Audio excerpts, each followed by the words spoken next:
It Gets Real with Karina. Each week, Karina will discuss serious topics and is not shy to tell you how it is. On her show, she covers day-to-day situations and provides her opinion along with feedback from her listeners.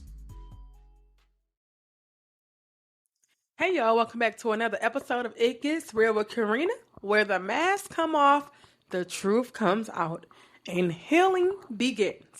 I'm your host, Karina, and today we're getting into something that I know has touched every single one of us, especially in this scroll-heavy, highlight reel kind of world, and that is comparison.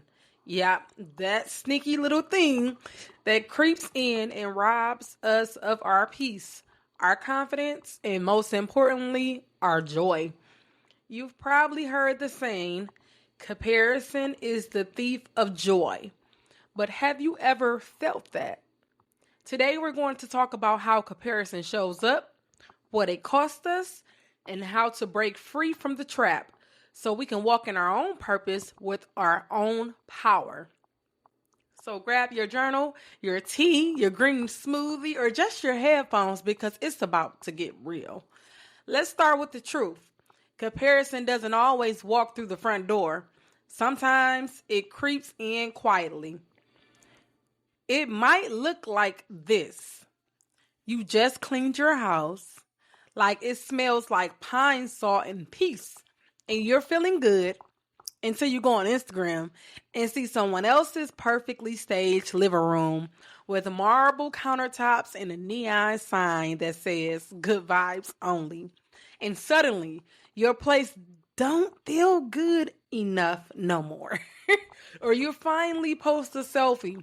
Your face is beat, your edges are laid, you're feeling cute. And then you scroll past someone else's pic with perfect lighting, fresh lashes, and a new car in the background. And now you're picking apart everything in your photo. That's how comparison works.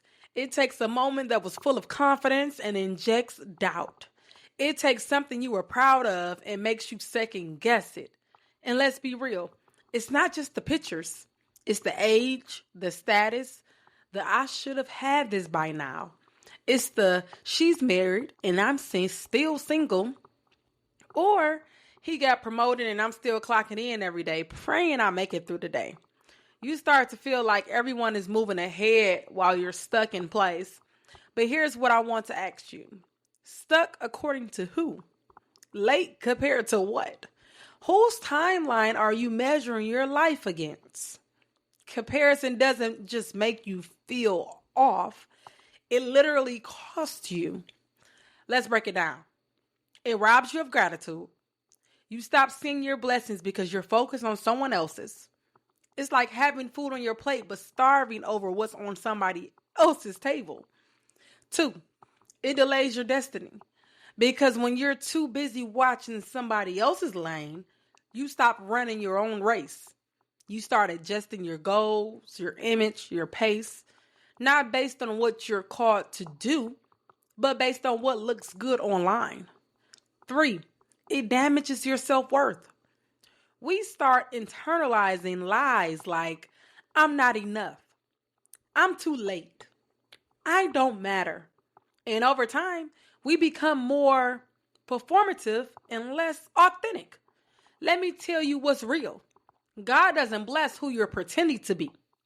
He blesses who you truly are. So the more you compare, the more you disconnect from you. And the more you delay the divine. Can I be honest? There was a season not even long ago where I couldn't celebrate anything I did without mentally comparing it to someone else. I'll post content I was proud of, something that took hours to make. And if it didn't perform like someone else's, I'll start doubting my whole calling. I'll see women walking in rooms I wanted to be in, speaking on stages I dreamed of. And instead of being inspired, I felt less than. And let's not even talk about scrolling late at night, comparing bodies, relationships, businesses, even bank accounts. But what snapped me out of that mindset was one question God whispered to me. Karina, do you trust your timeline or mine. Because the truth is, I was out here measuring myself with a broken ruler, trying to compare my journey with all its battles and detours and delays to someone else's journey I didn't even fully know. You don't know the cost of someone else's pretty. You don't know what it took for them to post that picture, buy that house, smile in that selfie.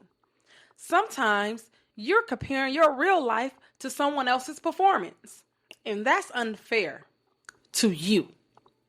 Now let's start talking about healing. How do we stop comparing and start living? Here are a few shifts that changed my life. 1, stay grounded in gratitude. Every day, list 3 things you're grateful for. When you're focused on what's right in your life, it gets harder to obsess over what's missing. 2, limit your exposure. Unfollow, mute, take a break.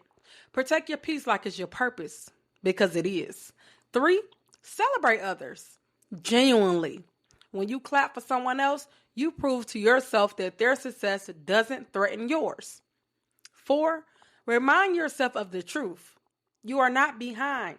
Behind who? Behind what? Nobody has your exact journey, your battles, your blessings, or your assignment. God didn't make you a copy. He made you original. So don't shrink your voice trying to echo somebody else's. 5, speak life into yourself. Out loud. Every day. I am enough. My timing is divine. I trust the pace God has set for me. And repeat it until it drowns out the lies. I want to close with this. From my heart to yours. Comparison will always be there, waiting to whisper, you're not enough. You're just not good enough. But joy will always be louder if you let it. You are not too late. You are not too far behind. You are not overlooked. You are seen, called, and equipped. Keep showing up in your lane. Keep watering your garden. Keep honoring your story. Because, baby, when you stop comparing and start owning your journey, that's when joy floods in. Thank you so much for spending this time with me. If this episode blessed you, please share with a friend, drop a rating, or send me a message. I love hearing how these real moments are helping you heal. And big shout out to Sarah. She gave me a suggestion on doing this topic. And if you have any suggestions on topics that you would like to hear, feel free to reach out to me. I definitely will consider using your topic. Until next time, stay true, stay real, and protect your joy like your life depends on it. Because in many ways, it does. Love you all. Talk to you soon.